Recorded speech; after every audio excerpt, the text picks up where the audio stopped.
à une série de valeurs chiffrées, donc qui sont les notes attribuées par 10 juges indépendants sur une prestation d'un couple de patineurs artistiques. Voilà. Une fois que j'ai fait ça, le premier réflexe à avoir, c'est d'enregistrer votre fichier de données. Parce que vous allez voir que c'est très vite fait une mauvaise manip. On peut très rapidement perdre tout ce qu'on a saisi. Là, ça va, j'ai saisi 10 valeurs, hein, c'est pas gênant.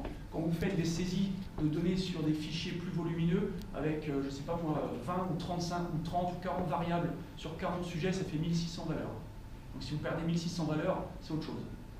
Hein, vous avez perdu grosso modo 3-4 heures de saisie de données. Là, c'est dur à avaler, moralement. Donc vous faites fichier, enregistrer sous, et là vous donnez un nom. Donc c'est marqué automatiquement feuille, ben vous mettez un autre nom évidemment, par exemple vous mettez notes, technique, patinage, pour opérer de ce dont on parle, puis vous l'enregistrez quelque part. Je vais mettre sur le bureau, moi. Voilà.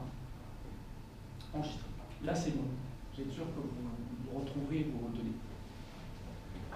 Donc on en est à un stade préliminaire des analyses. Je veux avoir une indication de la valeur moyenne et de l'écart type, on va dire, pour cette série de valeurs. Donc tout ça, ça se passe, en fait, vous allez voir qu'on va surtout utiliser dans Statistica deux menus principaux qui sont le menu statistique si on veut des valeurs numériques et le menu graphique, bien évidemment, si on veut des graphiques.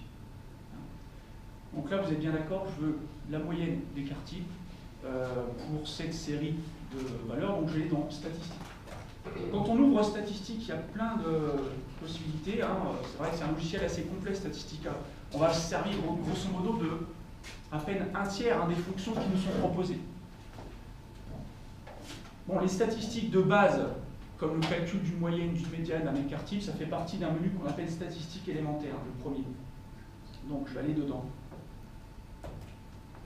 Et là, on propose stat descriptive, matrice de corrélation, test T, de student pour échantillon par groupe, etc. Alors j'ai plein de possibilités, enfin j'ai plein de choix possibles.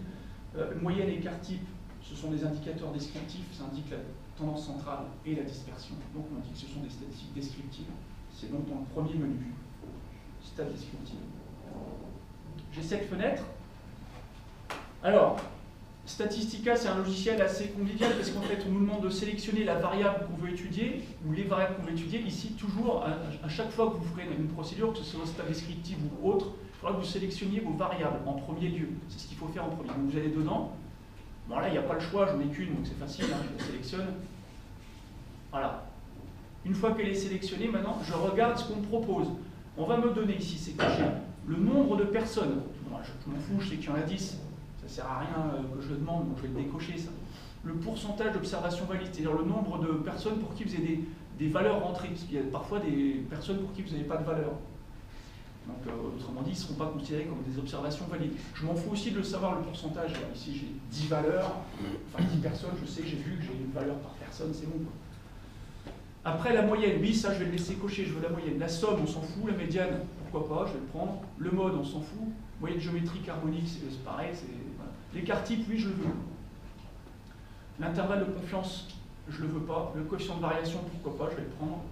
Variance, je m'en fous, et erreur type de la moyenne aussi. Et intervalle de confiance des moyennes, je m'en fous. Asymétrie, erreur type, tout ça, c'est pas grave, on ne prend pas. Après, on propose de me donner la valeur minimum, la valeur maximum. Bon, ça n'a pas un grand intérêt, pour l'instant, je ne le prends pas. L'étendue, c'est-à-dire la différence entre la plus petite et la plus grande valeur. L'écart interquartile, qu'on appelle l'intervalle interquartile, c'est un autre indicateur de dispersion. Pour l'instant, je ne le prends pas. Voilà. Une fois que vous avez sélectionné ce que vous voulez, donc ça se passe ici, vous allez cliquer ici en haut sur synthèse. Bon, si vous aviez éventuellement des groupes à traiter, par exemple des garçons et des filles dans une autre colonne, vous pouvez dire ici, bah, je veux étudier les statistiques par groupe, pour les garçons d'une part, pour les filles d'autre part. Ce n'est pas le cas ici. Donc là, pour l'instant, on se contente d'appuyer sur synthèse. Et j'ai un petit tableau, comme ça, dans lequel on propose la valeur moyenne, la valeur médiane, l'écart type, le coefficient de variation. Sachez que, bon, par défaut, on vous propose 6 décimales, c'est-à-dire 6 chiffres, entre 5 et 6 chiffres après la moyenne. Vous pouvez décider que c'est autrement. Par exemple, avec ici, vous voyez les petites commandes, là, diminuer le nombre de décimales ou augmenter le nombre de décimales. Par défaut, nous, on prend toujours 2 décimales après la moyenne, donc on peut diminuer. c'est bon pour le coefficient de variation. Là, par contre, ces trois-là, j'ai besoin qu'on me diminue encore. Voilà.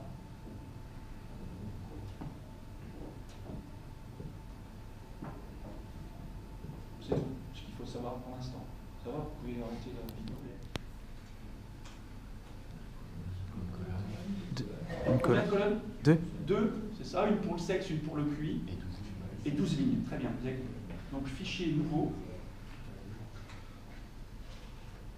Je mets donc 2 à la place de 10 variables et 12 à la place de 10 observations. Donc j'ai ceci. Première colonne, je vais l'intituler sexe. Deuxième colonne, j'intitulerai QI. Donc je double-clique là, ici. Ok, ça marque var 1. Moi, non, je veux se marquer sexe. Vous avez noté, sexe, c'est une variable qualitative. Ce n'est pas des chiffres. C'est garçon-fille. Alors, quand vous avez des variables qualitatives, vous êtes obligé de passer par cette commande ici, qui s'appelle valeur texte. Donc, je vais dedans, et je vais dire, voilà, pour garçon, vous me notez un chiffre. Alors, par défaut, on me propose 101, je ne sais pas pourquoi, c'est n'importe quoi, je mets 1. Fille, du coup, je mets 2. Alors, je vais rentrer 6 garçons, donc 6 fois 1, 2, 3, 4, 5, 6, et 6 filles, donc 6 fois 2. Alors, maintenant, la deuxième colonne, je l'intitule QI. Là, par contre, c'est une variable chiffrée, quantitative, donc je n'ai pas besoin de passer par valeur texte. Directement, je veux les valeurs. Donc, je vais inventer les valeurs. 98, 95, 101, 103, 90, je ne sais pas, moi, 88. Les filles, on va prendre un peu plus. 103, 106, 100, 110, 99, 112. Ouais, c'était un peu plus, 102. Bref. Ok. Alors, je fais d'abord des statistiques descriptives pour voir les moyennes, ce à quoi ça correspond. Donc, comme tout à l'heure, stats élémentaires, vous savez faire, je vous avais montré tout à l'heure. Donc, stats descriptives, oui. Variable, donc j'étudie le QI. Alors, je veux quoi? N actif, non. Je sais qu'il y en a 6 par groupe, je m'en fous. Moyenne, oui. Écart type, pourquoi pas. Minimum, maximum, non. Par contre, du coup, je vais utiliser ici la commande par groupe, c'est-à-dire pour avoir les garçons puis les filles. Donc, je rentre dans cette commande-là par groupe et je dis quelle est la variable de classement. Je rentre dedans, je dis que c'est le sexe. Je fais OK. Donc, on va effectuer la liste par groupe, oui. Biber les résultats, oui. Par contre, résultat de tous les groupes ensemble, c'est-à-dire les 12 ensemble, non, je m'en fous de ça. OK. Synthèse. Et là, on va me sortir normalement, voilà. Pour les filles ici, sexe égale fille, donc c'est les 6 filles. La moyenne de quotient intellectuel, c'est 103,3. Et là, regardez, donc là, c'est pour les filles. Je remonte, là, je vais avoir les garçons, donc leur tableau, il est là. Les garçons, et c'est plus bas, c'est 95,83. Bon, c'est des fausses valeurs. Donc, je vais peut-être mettre ici, je vais remplacer les chiffres. 103,3 et 95,8.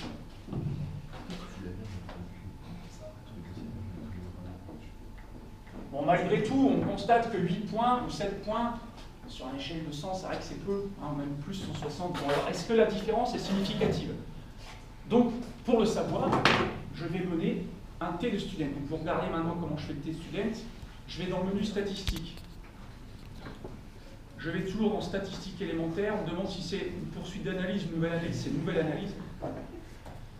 Et là, je peux choisir donc matrice de corrélation test T. J'ai 3 types de test T. Vous êtes bien d'accord que ce sont des échantillons indépendants. Les garçons et les filles, ce n'est pas les mêmes personnes.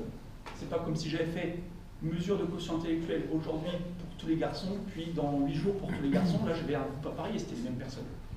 Là, j'ai 2 groupes qu'on appelle indépendants. Garçons d'une part, filles d'autre part. Donc, c'est soit celui-là, soit celui-là. Comme moi, j'ai rentré une variable groupe. La variable sexe, c'est la variable groupe. Je vais prendre le premier. Test T, échantillon indépendant, par groupe.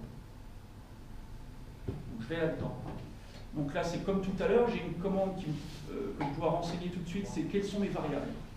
Variable dépendante, variable de classement. Je rentre dedans. Variable dépendante, c'est ce que je mesure et qui est chiffré, donc c'est le QI. La variable de classement, ce qui définit les groupes, c'est cette variable-là, sexe.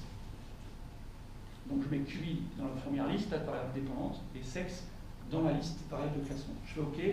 On me dit code du groupe 1, c'est garçon, code du groupe 2, c'est fille, oui, c'est très bien. Et je clique synthèse. je vois ceci. On me rappelle la moyenne des garçons, la moyenne des filles.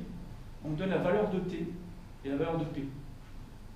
Le degré de liberté, pour l'instant, vous en foutez, je peux vous dire comment ça se calcule, c'est la taille du groupe 1 moins 1, c'est-à-dire 6 moins 1, 6 garçons moins 1, plus la taille du groupe 2 moins 2. Il y avait 6 filles aussi, donc 5 plus 5, ça fait bien 10.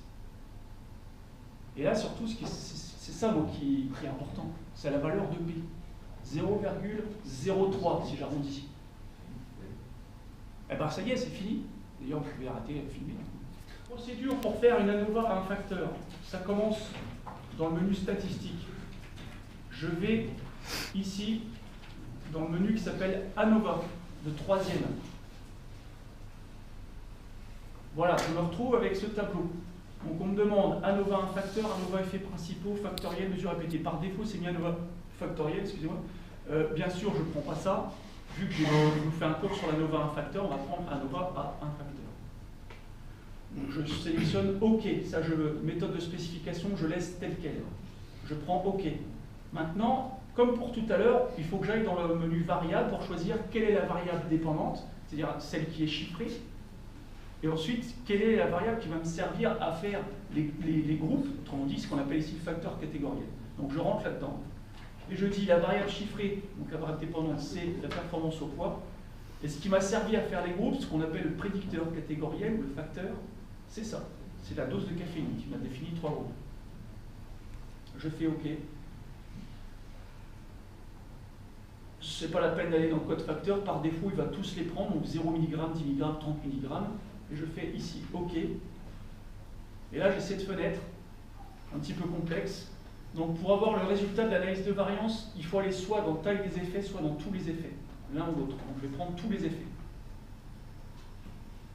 J'ai ce tableau. Comme vous avez ce tableau, systématiquement, je supprime la première ligne, ce qui ne sert à rien de redonner à l'origine. Je ne sais pas pourquoi les concepteurs du logiciel l'ont mise. Donc vous cliquez avec le bouton droit sur la première ligne et vous faites supprimer des observations. Voilà, il est supprimé. À partir de là, vous avez ici la valeur de F et la valeur de P. C'est surtout celle-ci qui nous intéresse. Vous pouvez arrêter. Pour poursuivre l'ANOVA, si je suis amené à faire des tests post-hoc, je vais reprendre la petite fenêtre qui s'était mise en format réduit là en bas de ma page. Donc ANOVA résultat, je retourne là-dedans. Et là, je vais sélectionner autres résultats. Et je regarde s'il y a quelque chose qui s'appelle post-hoc. Oui, en plus, c'est déjà mis. Il y a hypothèse, matrice, résidu, machin. Ok, il y a post-hoc. Il y a un onglet qui s'appelle post-hoc. Je vais dedans.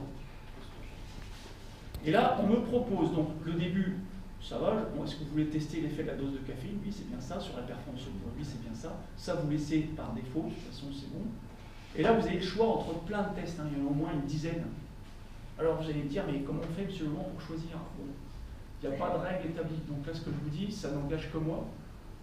Si vous choisissez le bon Ferroni, personne ne vous emmerdera. Bon Ferroni, toujours. C'est une technique que je vous recommande de faire, vous n'êtes pas obligé de la suivre. Il y a des gens qui les suivent. Si vous avez des tailles d'échantillons différentes, vous avez ici HSD avec M différentes, c'est-à-dire des groupes de tailles différentes. Il vaut mieux prendre le HSD.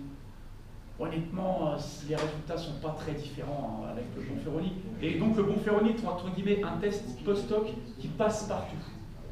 Donc c'est pour ça que je vous recommande celui-là, toujours. Donc c'est ce que je vais faire, je prends bon Ferroni. Voilà, quand j'ai ce tableau, maintenant il faut savoir l'interpréter. Donc là, je ne sais pas si vous voulez continuer à filmer, je peux vous... Bon alors je ferme tout ça bien sûr.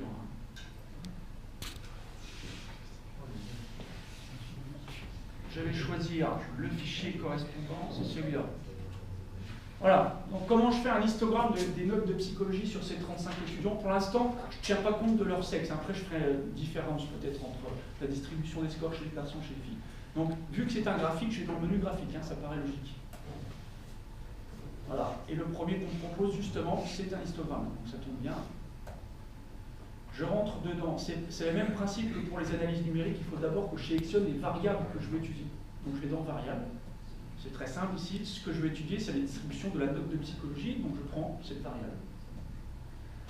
Alors, attention, on va vous proposer de manière automatique, ça encore c'est assez pénible, un ajustement normal. C'est en superposition d'une courbe en cloche sur votre histogramme, ce qui est nul. Je n'en veux pas. Pour choisir moi-même, parce que regardez ce qui se passe, hein.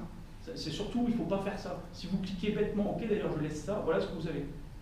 Vous avez donc automatiquement, qui a été créé ici sur l'exercice, des catégories en 2 points, d'ailleurs que commence à la note -2, c'est idiot, jusqu'à 20.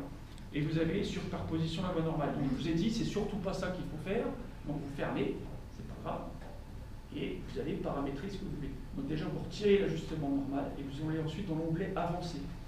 Et là on peut choisir, dans cet espace qui s'appelle intervalle, on peut choisir des limites ou des sous-ensembles, des catégories. Donc nous on va prendre limite. On va choisir nous-mêmes nos limites. Donc spécifier les limites. Donc on peut choisir ici, dire voilà, ça va de 0 jusqu'à 20. Et je veux un incrément de 5 points si je veux aller de 5 en 5. D'accord? 0, 5, 5, 10, 10, 15, 15, 20, ça fait un incrément de 5. Voilà. Après, là, je peux choisir de mettre ou non des ruptures entre colonnes. Je ne sais plus si j'en ai mis, on va mettre oui. Et mettre les pourcentages au-dessus de chaque barre, j'aime bien, moi, donc je l'ai mis. Je peux même remettre des statistiques descriptives, moyenne et quart type. Voilà. On fait ça, je fais ça. Alors, vous allez me dire, ça, sur l'exercice, comment ça se fait qu'il y ait des repères qui ne soient pas utilisés? C'est statistique encore, c'est mal foutu comme logiciel. Ça vous les supprimer. Vous double-cliquez sur l'axe et vous dites plutôt comme mode d'intervalle automatique, vous prenez manuel. Voilà. Et plutôt d'aller de moins de 7,5 à 27,5, ce qui est totalement ridicule, on va de -1, mettons, à 21. Là, vous recentrez mieux votre graphique. Et donc, j'ai la distribution en nombre de personnes, donc j'en ai 13 qui ont eu entre 0 et 5, 13 sur 35, ça fait 37%, encore 13 qui ont entre 5 et 10. Là, j'en ai combien là? 6 qui ont sur 35 qui ont entre 10 et 15, ça fait 17%. Et enfin, j'en ai quand même eu 3 qui ont eu entre 15 et 20, 9%. Voilà, c'est bon.